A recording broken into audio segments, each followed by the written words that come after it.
Support from Russia to put Syria's chemical weapons under international control and destroyed. This coming as President Obama prepares to address the nation today.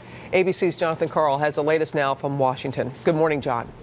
Good morning, Robin. With the president seemingly on the verge of defeat in Congress over his Syria resolution, the president's allies are hoping they just got a lifeline in the form of that offer from Russia to get Syria to turn over its chemical weapons.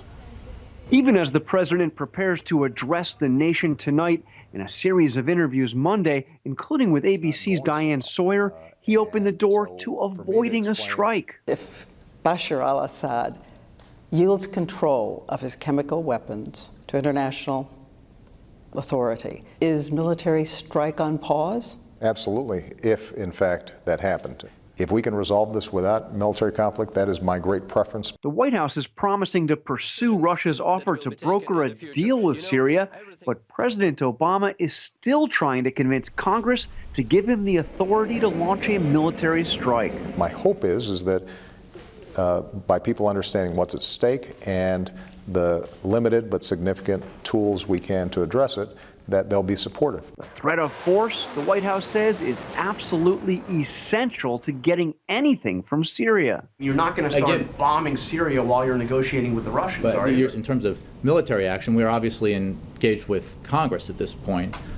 So while we have these discussions with the Russians and others, we will continue in the effort with Congress. This morning, White House officials tell me the president still intends to go before the nation tonight and to make the case for Congress to pass that resolution authorizing him to take military action against Syria. But I've got to tell you, Robin, the more the White House has made the case on this, the more it has lost support in Congress. I am told right now that the president would lose not only in the House, but in the Senate as well on this vote. Yeah, the poll numbers are reflecting that as well. You referred to it just a moment ago about the Russians being a lifeline. Is it possible that they can step in here, John?